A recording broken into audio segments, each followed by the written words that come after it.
Hello, my name is Pat Foran. I'm editor of Progressive Railroading magazine. Thank you for attending today's webcast, How to Use Railway Inspection Data for Maintenance of Way Decisions. Our presenter today is Dr. Joe Police. Dr. Police is the senior scientist and program manager of the Railroad Engineering and Safety Program at the University of Delaware. He has 30 years of experience in track component design and analysis, failure analysis and component life forecasting, algorithm specifications, and the development of inspection systems.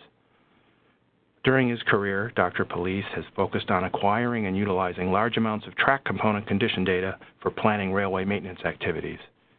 Most recently, he has focused on applying emerging data science techniques to the railway inspection data in order to understand track component degradation and failure, as well as the effects of alternate component maintenance strategies.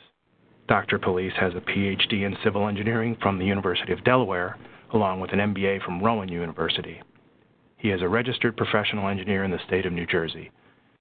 Today's learning objectives include review the points of data being collected in many railroads, learn how these data points can be used for data decision processes, understand how advanced data science can be used for maintenance planning, and review case studies of applying data science to business operations.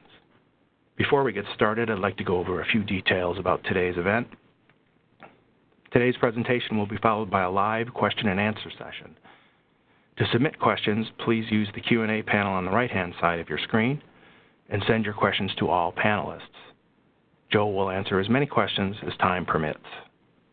At the conclusion of today's webcast, you will receive a link to download a PDF copy of today's presentation slides.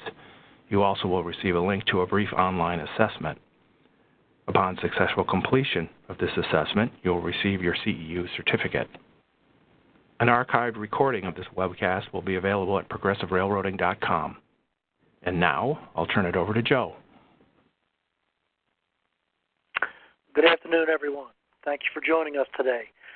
I have quite a number of slides here that I want to get through, and I will tend to speak a little rapidly, so I know that you can't raise your hand and tell me to slow down, but you can ask that in the questions if I miss anything. Let me jump to the next slide. So, I'm going to give a brief introduction, talk about some of the data that comes out for railway track inspection, how to do an end-to-end analysis, and what you should do. I'm going to spend a little bit of time on aligning various data sources. This becomes the very first thing that you need to do to get a good analysis of your data from start to finish, and I'll present a couple case studies. To the right of the screen there, I'll make a couple comments, and that is where we are today with increased computational processing capability and increased inspection systems, particularly autonomous inspection systems, we're increasing the size and the veracity of the data that we're collecting. And new techniques and algorithms for dealing with this data are emerging very rapidly. So people in the data science community are developing new techniques continuously, and it's for all facets of engineering, social, and environmental applications. So we try to keep an eye on those and how we can apply those to our day-to-day decision-making processes. And this obviously offers us some great advantages. We're familiar with the railway industry. It's a very infrastructure-intensive industry, and there's lots of information and data that comes from both operations and maintenance as well as our inspection activities. We've got 30 million carloads per year. We manage 1.3 million rail cars and 24,000 locomotives. We have over 200,000 miles of track that gets inspected at various frequencies. And so we have lots and lots of data. And of course, the industry is a very large industry. And keep in mind that North America is only about 25% of the complete worldwide railroad industry. So there's this need across the globe. Typically, traditionally, railroad inspection and management of the infrastructure was done by a large group of people, a lot of hand-collected data. And back in the day, we used to take those inspection reports and digitize them by making tables, spreadsheets, and doing what we could with those. But of course, automated inspection came about and is available from many platforms, and we'll talk about some of those sources of the data, how it streams in and the size of that data. And we're very quickly and aggressively moving to autonomous inspection, which means we get even more data. And so how do we use all that data to our benefit to make better decisions? A little bit about the platforms for acquiring this data. We use the vehicles to inspect the track, okay, and we use the track to inspect the vehicles. The platforms to inspect the track, they can be dedicated inspection vehicles, rail-bound, self-propelled, high rail, part of a consist. They can be revenue service vehicles, autonomous inspection systems, on the locomotive, on the car, on maintenance equipment, on our grinders and tampers. Trolleys can be used in some cases, so just little walk-behind push trolleys to collect data. And, of course, we have the hand tools that we've traditionally used, and we can catalog and put that data in the database, and we can make use of that. And now we're even emerging with drones to do some of our inspection of the right-of-way and bridges and some of the other components.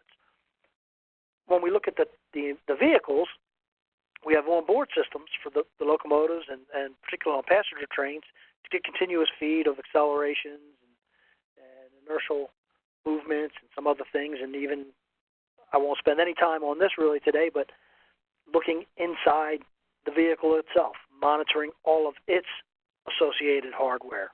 Right? We have data collection there.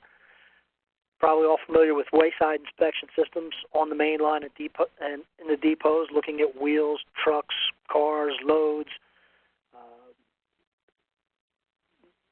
wheel impact load detectors, things of that nature.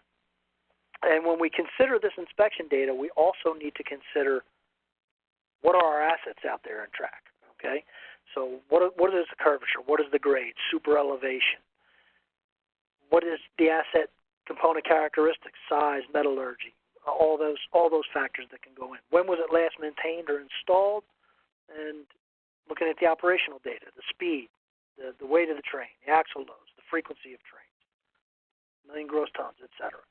So we have all that data that we need to bring together.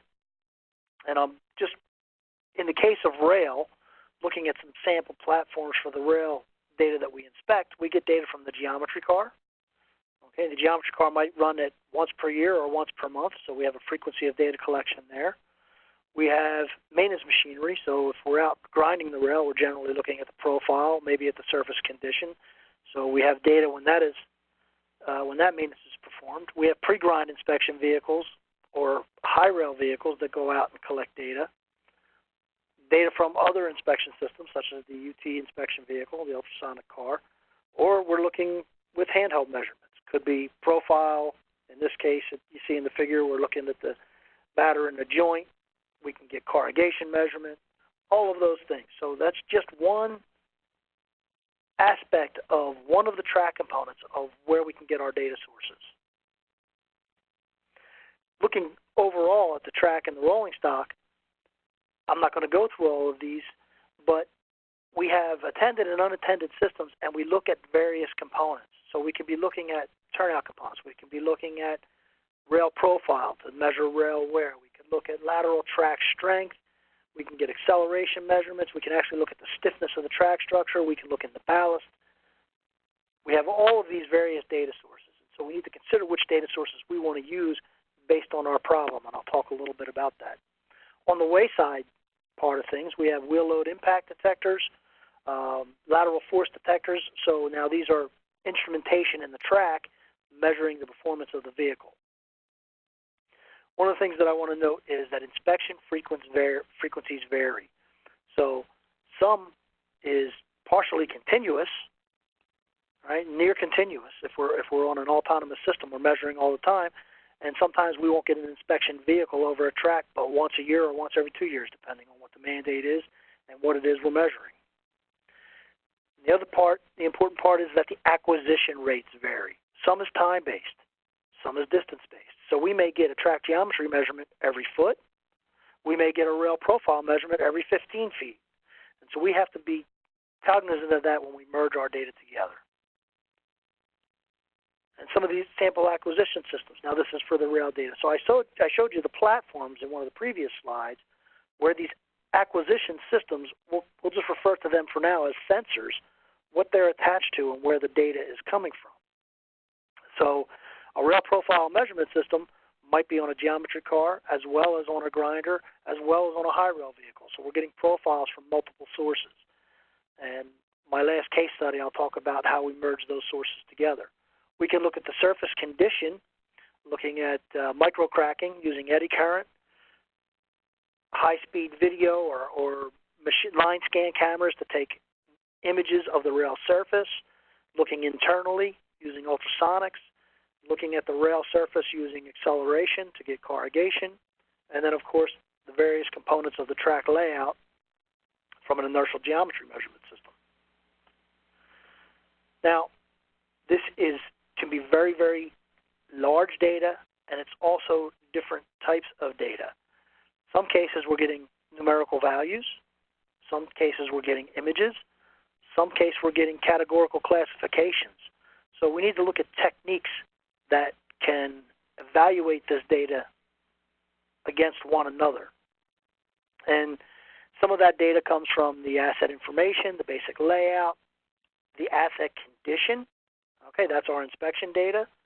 And we need to know operational information as well as maintenance information. And the reason is that if we measure the rail profile in a piece of track, okay, and we measure it in another piece of track, we need to have what our independent variables are to evaluate how that particular piece of track is performing. In the bottom left, I'm just showing again a sample for rail data, the size of the data. So for 20,000 miles of railroad, if we were going to look at all of the components of a piece of rail given some of the current, and not all, but some of the current primarily available inspection technologies, that's 4.3 petabytes of data per year, okay, based on common inspection frequencies. You can see this data gets to be very big, and we need to whittle it down into actionable information. So some examples of what is measured. A rail profile, okay, is a series of Cartesian coordinates of the rail, basically taken from a machine vision system. We can compare that against the original rail cross-section, and we have many, many different cross-sections available out in North American railways today. And we can calculate parameters from that. So we can make decisions off of those calculated parameters. So that means we need to do pre-processing of the data. We can also evaluate the rail surface. If we want to look at grinding, what is the shape of that top of that rail? Is it flat? Is it coned? Is it peaked? And do we have a lot of flow? And we can make some decisions on what we're going to do for maintenance and replacement. Rail images from line scan cameras or 3D cameras or 2D high-resolution cameras give us some information about the component, in this case the rail, what its surface looks like, and its surrounding components. Using eddy current, we can look at the rail surface and look for microcracking. We can look at the corrugation. Again, I was pointing to accelerometers to that, or we can use laser-based, core-based systems. Internally, using ultrasonics, we can look at the rail defects, and using track geometry, we can get the track layout.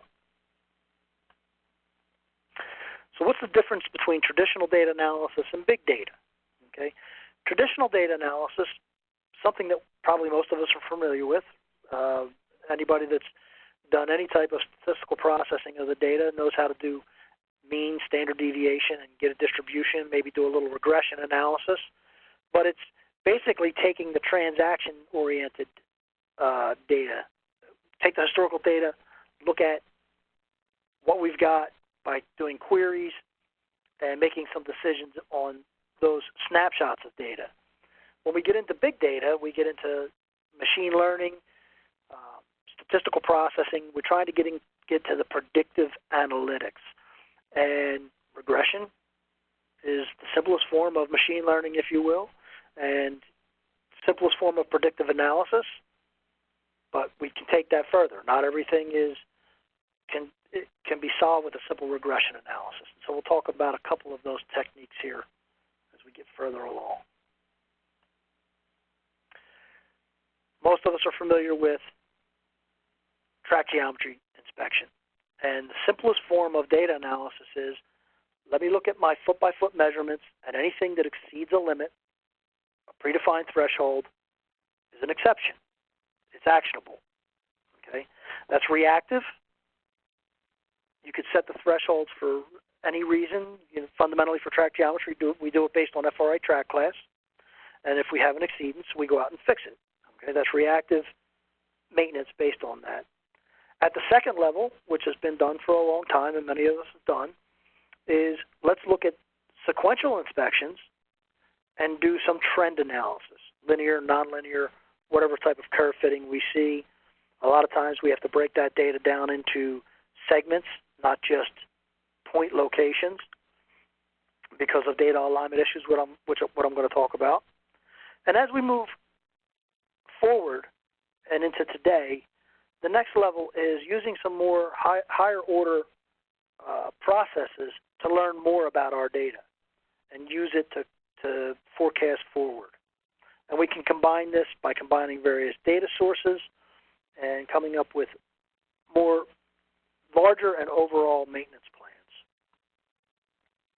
So I'll talk about in a little bit the case study of how we're applying this, but I like this image that was presented last year at a conference that shows the end-to-end evolution of doing a comprehensive data analysis.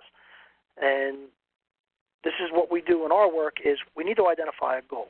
Okay, what is it we're trying to achieve here? Then we can go out and evaluate our available data sources and explore that data. What is the data telling us? Let the data speak to us a little bit.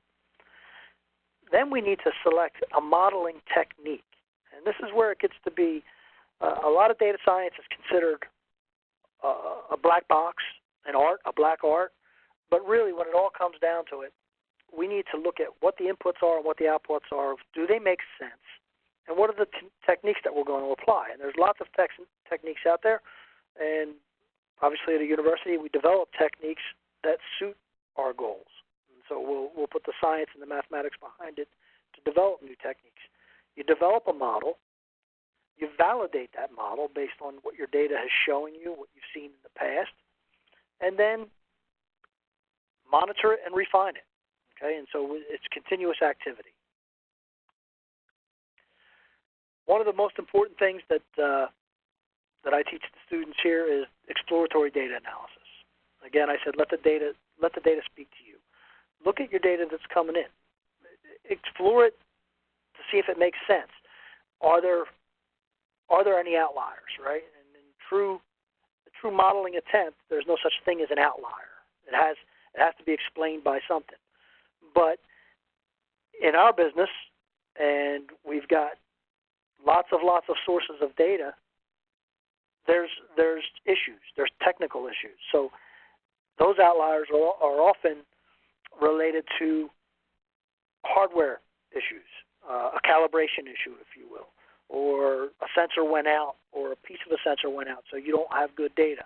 Exploratory data analysis allows us to find those and get rid of those, but it also tells us how is our data behaving? Is it normally distributed? Are we seeing any linear trends or nonlinear trends? Are we looking for a mechanistic or an environmental degradation relationship? So we want to take a look at this data when we're developing our models with the goal of having a tool based on sound engineering principles that we can use to make better business decisions. I'm not going to spend any time on the tools that can be used. We do that with some classes, but I think it's important for all of you to know that probably everybody's familiar with Microsoft Excel, and you can do regression in Microsoft Excel. You can do a lot of other things, and there's licensed add-ins you can get, and you can license software to do this. MATLAB, there's quite a few others. But what's really nice is there's a suite of open source software available. So when I start talking about support vector machine regression and you've never heard of it and you look real quickly into what it does, you can use such things as R, Jupyter Notebook, and IPython for free. You can download those and they're open source and they have add-in algorithms that are free, packages that you can do some support vector machine regression or ridge regression or any of these techniques. So it's available to everybody and it's very, very useful. All right, I'm going to jump into some of the technical stuff now and talk a little bit about data alignment. When we want to make a decision on our data and we want to look at trends, we need to make sure that we're looking at data that is aligned along the track, so that I'm not looking at data from one piece of track and then the next inspection it's 10 feet down the track, 10 miles down the track. I cannot validate that trend and I cannot make a good decision. But how accurately do we have to align the data? Okay, if you're going to look at a system, okay, we're going to look at a 100-mile piece of railroad, and I want to say, have I had more ultrasonic defects over the past 10 years? Well, that doesn't really require any alignment because I'm looking at a system-wide distribution. Okay, I don't care that if the defect is at milepost 1.2 or I think it's at 1.3. That's on a system level.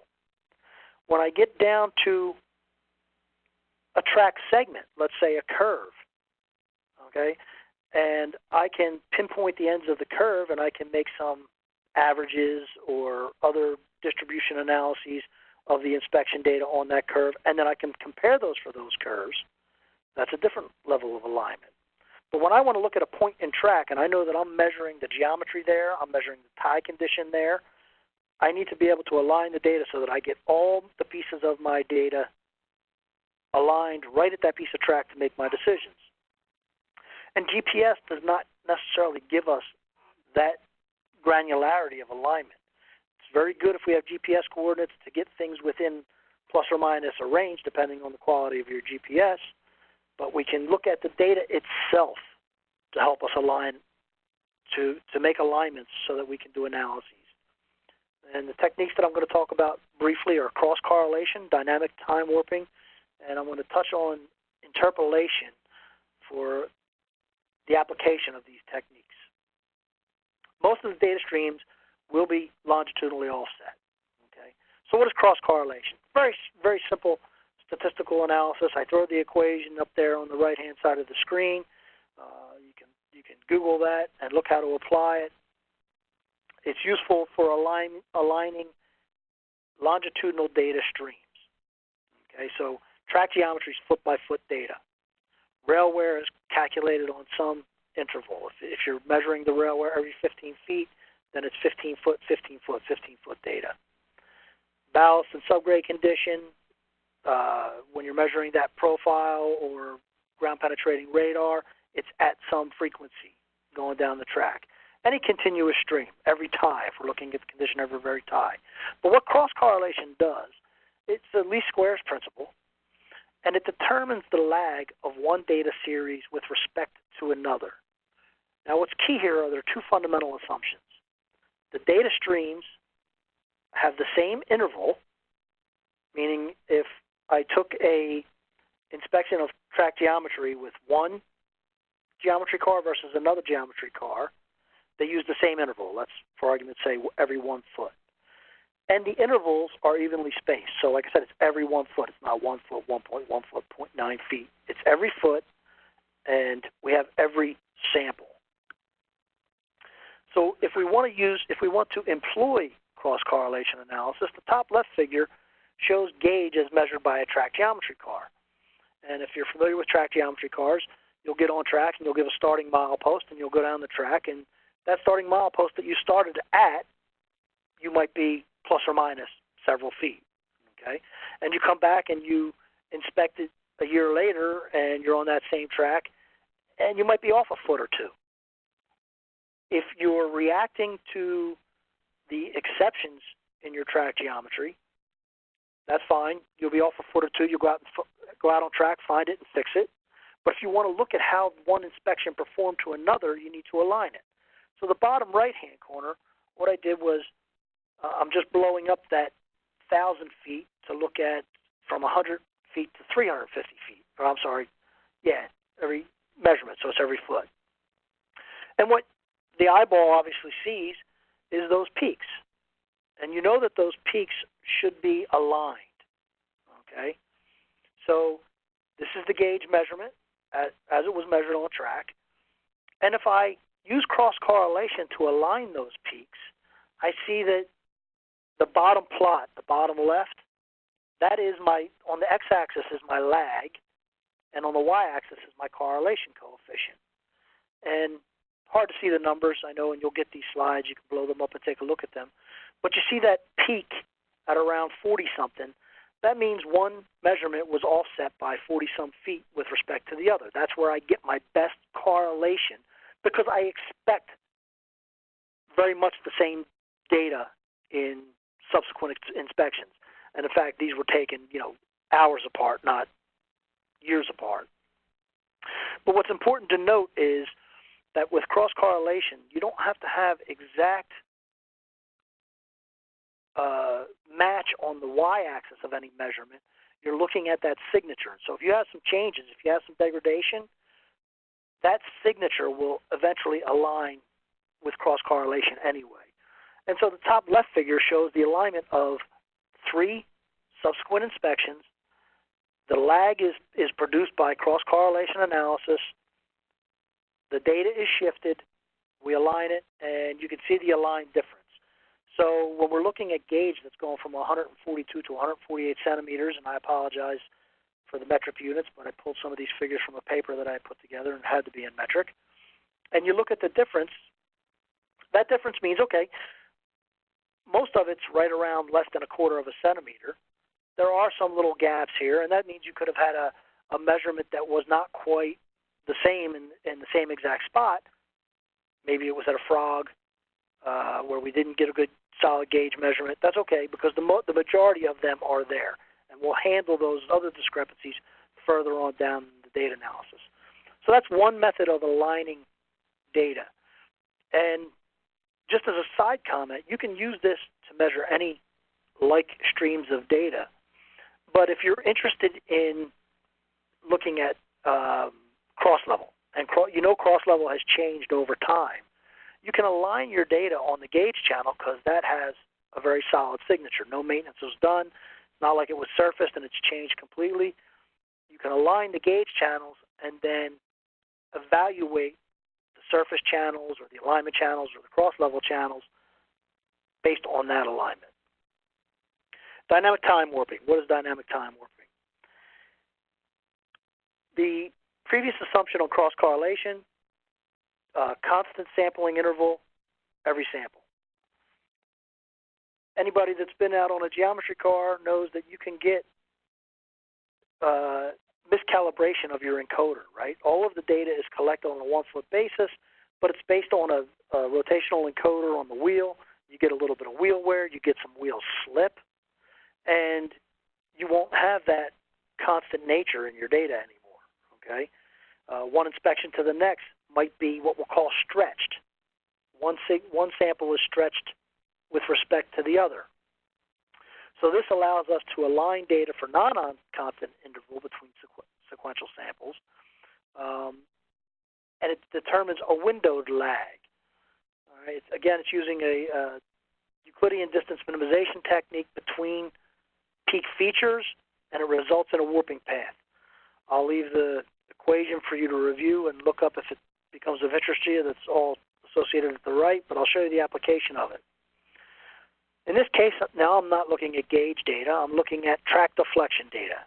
So measured track deflection on an inspection car, 2 inspections taken about a year apart, okay? And you can see the as-measured data. It's pretty close. That's because it had a good GPS receiver on it, brought the data in, and there you have it. Now, if I use cross-correlation to align that data, you'll notice that I have about a 600-foot window here, and you'll notice that in the center, I'm pretty much lined up because that's how cross-correlation is going to work. It's going to give me that least squares lag, okay, for the whole sample. But if you look at the left peak, the orange is slightly above and to the left of the blue. And if you look at that right peak, the orange is slightly above and right of the blue. And what jumped out at me when I was analyzing this data is I had encoder stretch. So if you employ dynamic time warping, the left shows you a warping path. There's some constraints. I'm not going to go into all the mathematics of that. but the constraints allow you to only move certain features, certain number of lags, and so you have a shifting lag, if you will. And now we look at the applied warping path to the reference inspection, inspection 1, the blue, to the orange inspection. Now we can see how well the data lines up, number 1. And number 2, we can start making decisions of these inspections that were done a year apart. From 375 feet to 600 feet, very little has changed in the deflection. Very little has changed for a portion of the left-hand side except at the peaks. And in the middle there, from 120 to about 300, the deflection has gotten a little bit larger. And so when we analyze this, we go back and find that we had a section of track here that had some ballast degradation, had some mud showing up, and on average, we're getting higher deflection a year later. Okay, so this is an application of alignment using dynamic time warping where we can account for some stretching. Piecewise linear interpolation. We're probably all familiar with interpolation of data points. You can use a spline. You can do linear interpolation. We do that because sometimes our data does not have a constant interval. Here I show you some rail wear data, okay, and it's as measured from a geometry car for 11 inspections, and they're shifted, but I can see the same trend.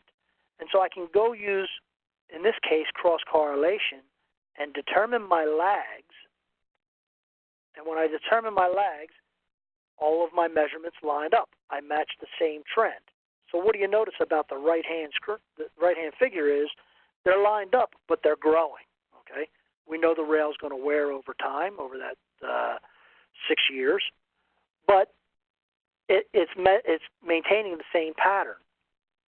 And the lags were anywhere from 51 meters to 129 meters. Now, I mentioned this interpolation. The fact is that this measurements were taken with 2 different geometry cars that had different acquisition frequencies for the rail wear data. One was 14-some feet, the other was 15-some feet. You can't use cross-correlation to align that. You need to get your data to have the same interval and a constant interval. And you can use interpolation to do that, then run cross-correlation. So I got 3 case studies that I want to present in the next 20 minutes or 15 minutes before we get to questions.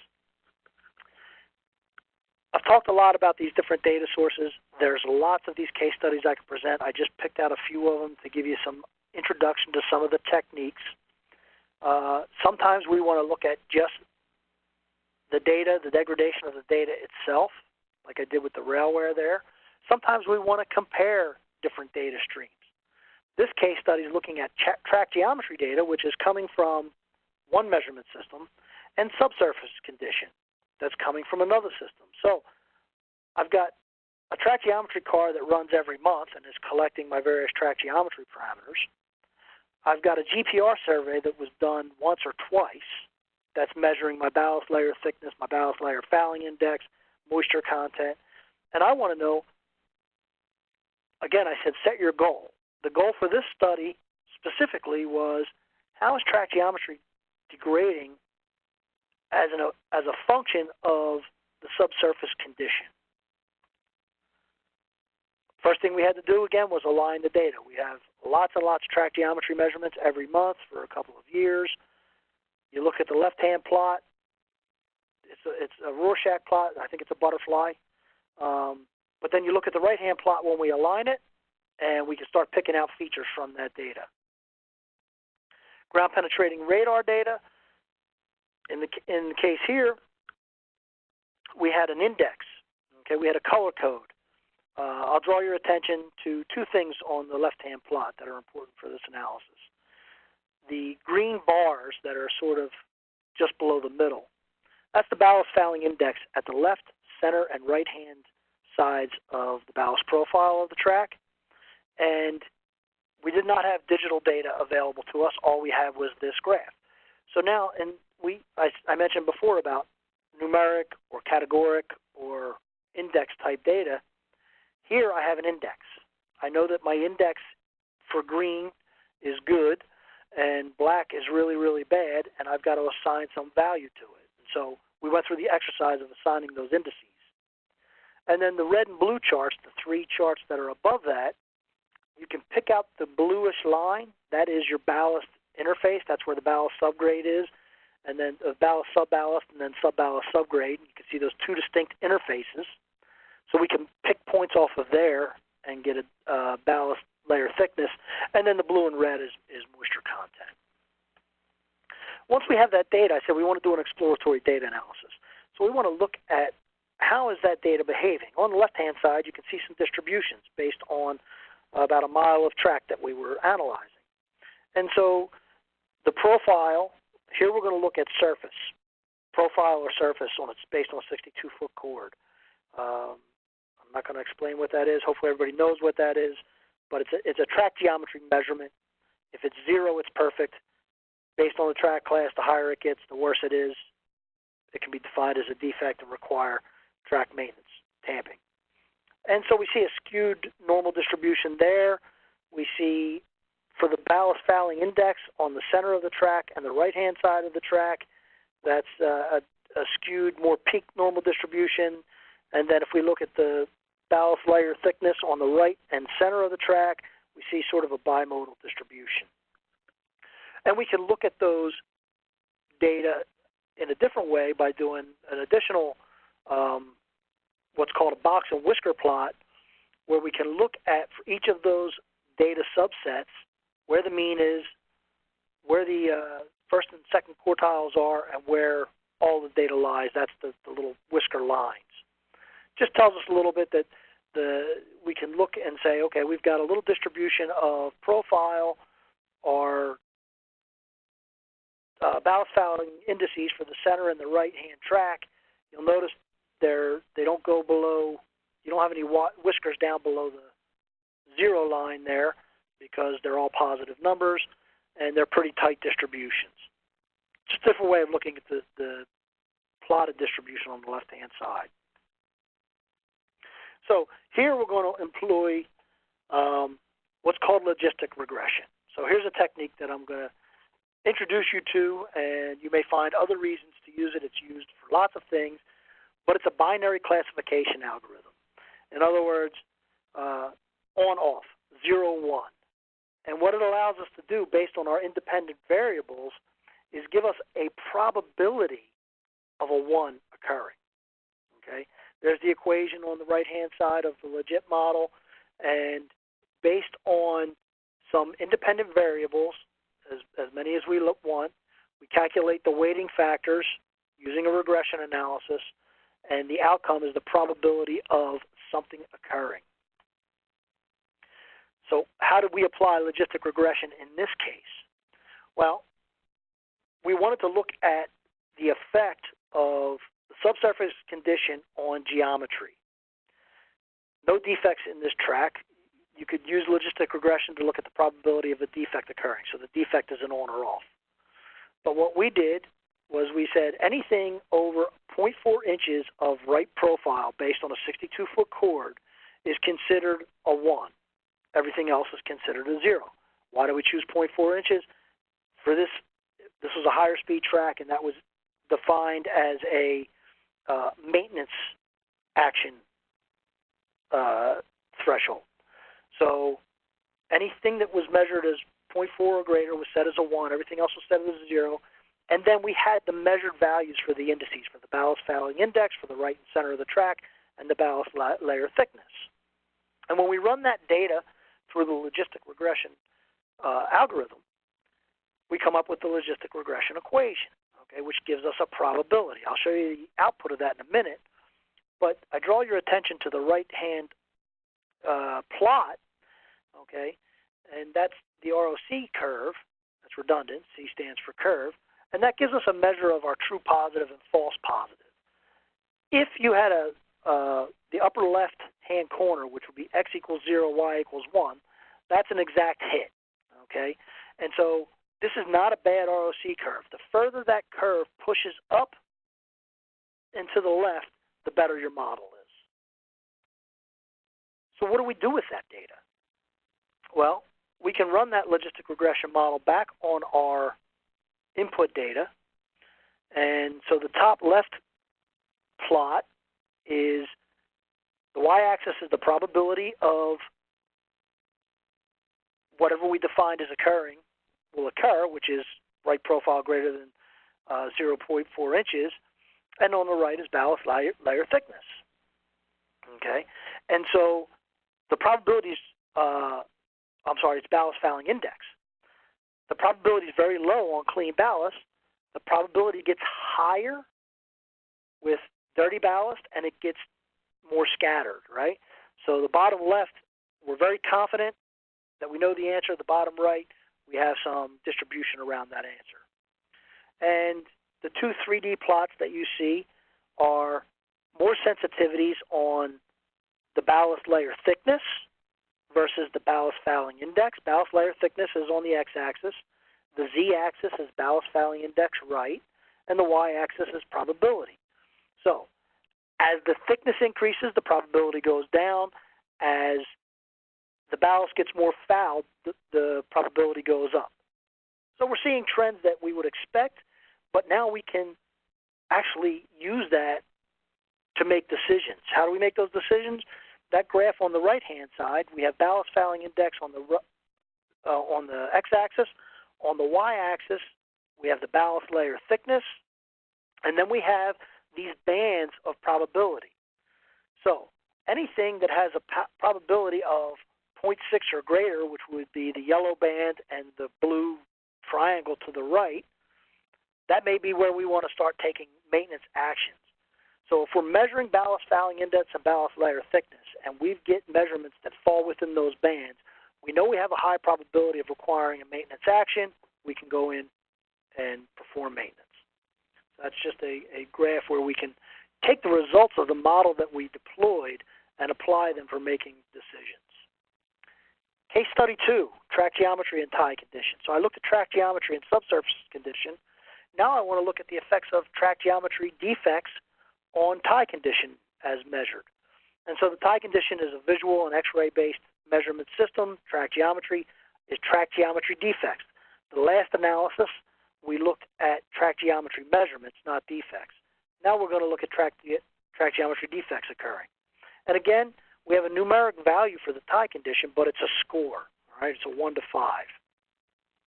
Just a little introduction there to what the data was. We had 46 million ties over 3 inspections. You can see the distribution of those ties. Most of them were 1s and 2s. There were some -1 is unknown. 3 is bad, 4 is really bad, and basically failed. And you can see the right-hand plots show you how those images are classified. Then track geometry defect data was based on FRA track class 3 thresholds. We had red and yellow exceptions that were put into a file that we collected from the railroad, immediate and severe. And we looked at all the parameters. And we know that some of the parameters should not be affected. Some of the track geometry defects occur should have nothing to do with tie condition. The right-hand table just shows you that I said there was 46 million ties. It shows you the number and length of defects that were out there by type. So we had to pre-process the data. In this case, you're not going to look at the condition of one tie to look at a geometry failure because you got the beam bending strength of the rail. We wanted to look at the influence of ties over a length. So we looked at 5 and 7 tie windows, calculated an average index, and we can look at, again, our exploratory data analysis. The left-hand graph, we have all of these various defect types, from cross-level index modified, cross-level, cant, gauge, profile, tight gauge, warps 31 and 62, no defects and all defects. And no defects and all defects become important here. The yellow is the percentage of failed ties, gray, bad ties, orange, marginal ties, and blue, good ties. Okay, and so something that we noticed right away is that loaded gauge defects had a high instance of 2 pluses, okay, and 3 pluses. And it's higher than no defects and all defects. And why is this important? We're not going to sit here and blindly say that all track geometry defects are related to ties. There's plenty out there that are not related to ties, so we need to account for that.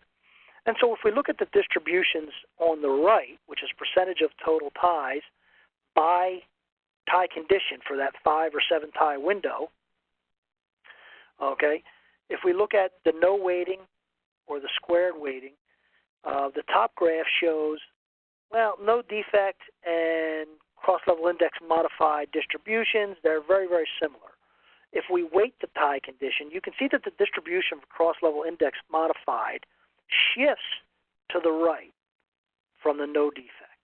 And it's that area difference that gives us an indication of how much effect ties has on cross-level defects. Here again, I'm looking at an exploratory data analysis of looking at the means and looking at the distributions using the box and whisker plots. All I want to really draw your attention to is those whiskers. Okay, those are the extreme values. Those are areas, of course, where you may not get any influence from ties on defects. And when we want to apply these models going forward, mixture distributions are very, very powerful. Okay, when I looked at the previous distributions, I said, okay, it's a normal distribution. It shifts to the right. That gives me some information and some validation on what I expect. But in this case, we knew that there was a fair number of defects that were not affected by ties. And so that spike where all the ties are good and there's a lot of defects, okay, those are the defects that are occurring due to something else, not ties. And so we can look at a log normal distribution and a normal distribution and combine them with weighting factors and fit them to our data. Okay, so the top left graph is our histogram. The bottom left graph is a fit mixture distribution that shows us that, in general, profile defects have a shift to the right, okay, based on increasing poor tie condition, but also has a population where there are good ties. And the table on the bottom right gives you the values for the mean standard deviation of those distributions, or the parameters of those distributions, if you will, and the weighting factors. And we can use these mixture distributions going forward with other machine learning techniques. One last thing here on this case study. We can do what's called hierarchical clustering. So the bottom left figure is what's called a dendogram, that tree figure. And it uses a distance metric that you can apply, you can supply, different ways of calculating distance between data points. You can use Euclidean distance, you can use some other distance metrics, and it allows us to cluster the data, and it tells us where our clusters, how they're grouped. You could have one cluster or you could have n clusters. So if I have n independent variables, okay, I could cut it down so that each independent variable is its own cluster. But based on these distance metrics and minimizing this distance, I can see that if I wanted to cut it, okay, where the red bars are, that tight gauge, cross-level index modified, and warp 62 are all behaving the same. Okay, curve speed, which has nothing to do with ties, are behaving independently, and I expect that, and so I can throw them away. And then this other group to the right here are behaving similarly. And if we cut that tree at different vertical locations, we can break our clusters down. And we can then rank those clusters or those individual defects using the Wilcox and rank sum test. I'm not going to get into that, get short on time here. Last case study, we'll talk about rail wear analysis. For this case study, rail's going to wear with applied axles, okay? And the rate of wear, we know, is generally linear with load, but that rate is a function of many, many variables. Not all are known, and not all can be measured, okay? Looking at some of the asset data, in this case, we're not just looking at the inspection data. We want to look at all the asset data that we can find that influence that rate of wear. So we know that curvature influences the rate of wear. We know that the density of loading, or MGT, affects the wear, overall wear. It may or may not affect the wear rate. The age of the rail, not because it's older does it mean it has more wear. That all depends on cumulatively how long the rail's been in track. But over time, quality of rail has gotten better. And if we don't know something specific about the rail metallurgy, if we don't have that data available to us, we can use the age as a surrogate, the year installed. And speed can have an effect on the wear relationships. So this is just some distributions of that data. Again, the exploratory data analysis. Let's confirm what we hope to be true. And that is, if you look at the left histogram, okay, we have the left head and the right head wear, okay, and here we're defining the wear as the head wear measurement, the top-down measurement, and the gauge wear as the side wear measurement. And we see that for the left rail and right rail, the head wear are behaving the same, the gauge wear is behaving the same, okay, and the number of occurrences, it's just a frequency distribution. Now, that's all the data that we had. Okay, we had multiple measurements. If we look at the measurements from one set of inspections to another set of inspections 5 years later, okay, in the right histogram, you notice that the 2007, which is the dark solid black line, is the left head wear, and the dark gray is the right head wear in 2007, and the dashed lines are what happened what the rail condition is 5 years later. This is for about 300 miles of track, not taking anything into consideration of what was replaced. We're just looking at the data globally to get an understanding, and that shift to the right, okay, is what we expect. The rail is wearing with increased traffic. We're not even exploring the rate yet. We're just confirming that our data is wearing, our rail is wearing. And we can see that through the data in some form of distribution. So in this study, we had to pre-process the data. We had to calculate wear rates. I showed you this little inset figure earlier that the data was misaligned. So we had to go through the alignment process for all 280-some miles of rail. And we needed to look at the head and the gauge separately. That's the way we approached this case study. And you can see that the rates, if you look at the vertical blue lines or the vertical lines on the inset, okay, the blue line is in tangent track, and that's got a shallower rate than in the full body of the curve. In the middle of the curve, we've got one rate, and when we getting to the spiral, that rate slightly increased, and that would be the reason that you see non-uniform wear going through the curve. So again, we want to understand what's going on through that curve. It's not uniform. What's causing those forces to change? What's causing that metal loss to change? I draw your attention to the orange or gray lines. And if you're looking at it closely, you'll see that, okay, the fourth line in showed me some increased wear, and then it dropped back down. Well, we didn't put a welding machine out there and add metal to the rail. We've obviously got something going on. And when you look at the data further, you see that they're different inspection systems. They're not quite calibrated the same. So you have this somewhat oscillatory nature, but overall we have an increasing trend. There's a software view of how you align the data and see multiple measurements, 12, 13 measurements, and what the various rates are. Now we want to look at the rail wear rate distributions, and this is where this study got quite interesting. If we look at all the wear rates, I see a bimodal distribution. Okay, that's because it's all the wear rates. It's head and gauge combined. If I break them down by head and gauge, and I break them down by high, low, and tangent rails, I see three distinct distributions for head wear and three distinct distributions for gauge wear. And what was interesting to note was it was not a normal distribution. It fit a two-sided exponential distribution called a Laplace distribution. And the reason that's important is immediately obvious in the left two graphs. Okay?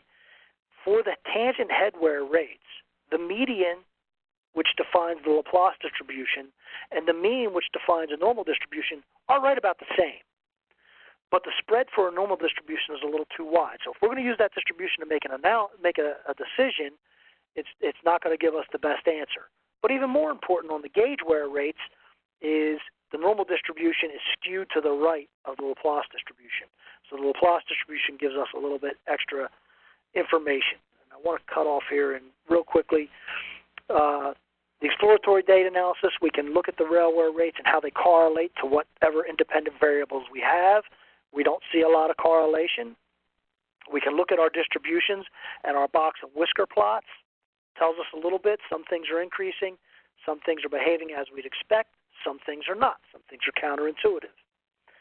What we do see is if we look at the wear modes, that the head wear is less, the head wear rate, and the low head wear rate is the highest. That's the one in red out to the right. And the high rail gauge rate is the least. That's interesting. I will tell you for the rail wear gurus out there that the head wear on this particular line segment was outpacing the gauge face wear. So the head wear rate is faster than the gauge face wear itself, and so that makes that wear rate look smaller than the overall metal loss. So select machine learning approaches. If I want to take my known independent variables and I want to put them into a model that can predict my wear rate, okay? So I know that my wear rate's a function of these independent variables. I could do linear regression. I could do nonlinear regression, support vector machine, ridge regression, neural network.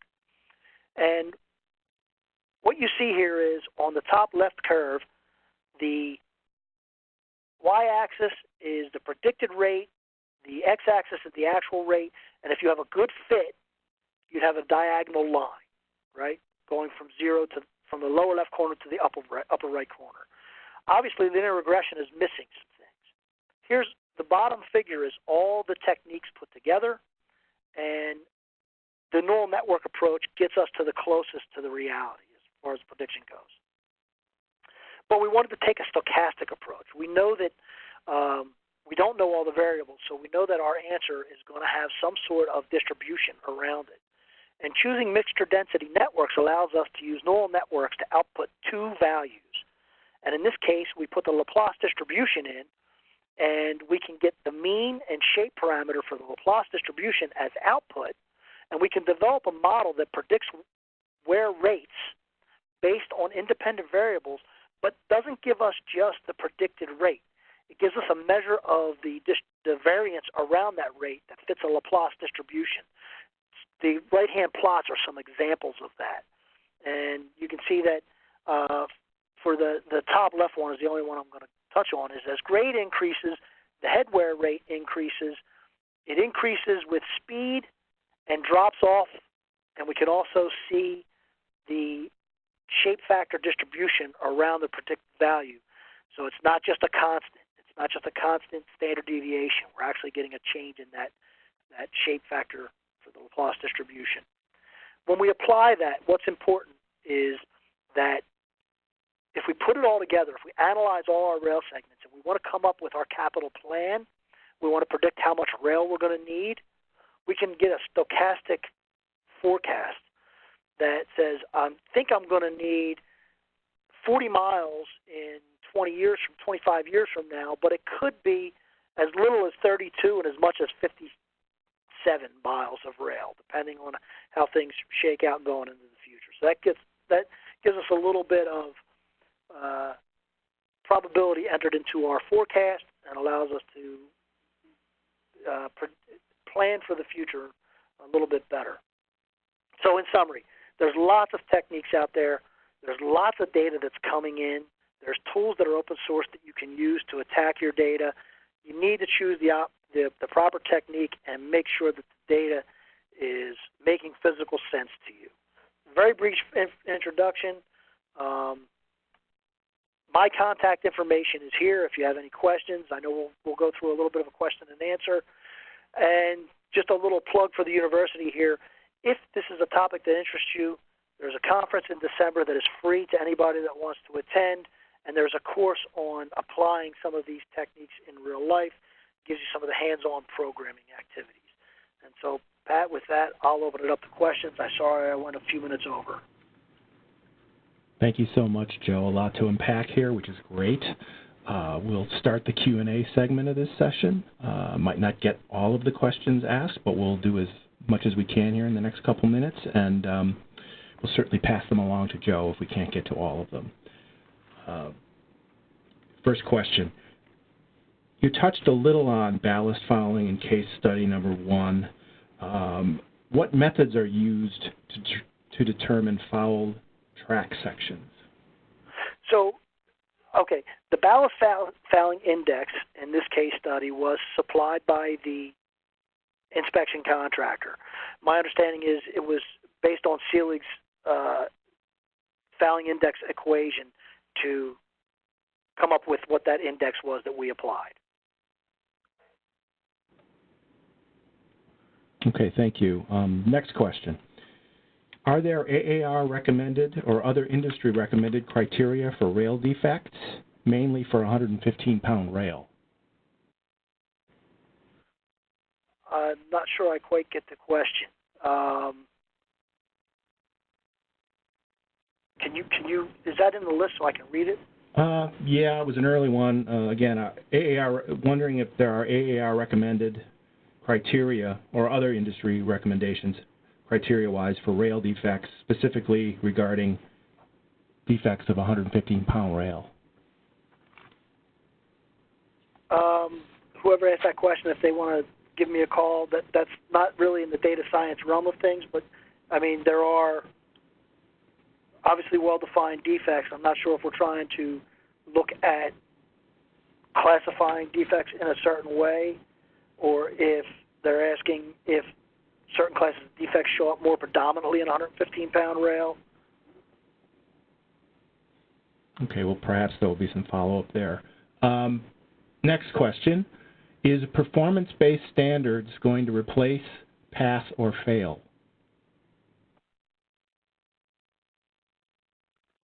You're a little soft for me there, Pat. Can you say that again, please? Sure, sorry. Is performance-based standards, or are performance-based standards going to replace pass or fail? In my opinion, yes. Definitely. Any more on that, or just a yes? No, I mean, most railways are moving towards that now. But that's for their own utilization. As far as safety standards, you know, they're still pass and fail, but I think eventually it'll move to more performance-based. Okay, thank you very much. Next question. And again, I know you talked about this a bit, but can you explain a little more why interpolation is important? Well, yeah, and this goes back to the one graph I showed, in that you need to make sure that your data is on a constant frequency if you're going to use any time series analyses. And we did not get into time series analyses as much as I would like. That would be sort of webcast number 2, where we get into really the details. But there's lots of time series techniques out there that are very, very powerful and give us lots of information. And our data generally will not be, when we try to line up different data sources, will not be on the same frequency of capture. And so to utilize those techniques, we need to bring the data to the same basis. And we do that through interpolation. Thank you. Next question. What exactly does logistic regression provide for results? Okay. So I know I threw that up there quickly. When we try to do regression analysis, okay, we're fitting a curve. We know we've got error in it. And what logistic regression does for us is allows us to make it binary classification, allows us to make a decision on something on or off, and it allows us to associate a probability with it. And that can be very powerful. If it's a high probability of a catastrophic event, we can act on that. And so going forward, when we're inspecting, a lot of, a derailment is same track condition, same vehicle condition on two different sets of track, and it'll derail one time and it won't derail on the other. But both of them have the same risk of derailment. And so if we can bring the data together to develop those models that give us, as an output, the probability of risk, then we can utilize that for making decisions and acting. Thank you. And with that, we will conclude today's webcast. I'd like to thank our presenter, Dr. Joe Police, for sharing his work and time with us today. Joe, thank you. And thank you all for joining us. We appreciate it. As a reminder, you'll be receiving a link to download a PDF copy of today's presentation slides. And as Joe mentioned, his contact information is there on that slide. Feel free to reach out. Again, we thank you and have a good rest of what's left of the week.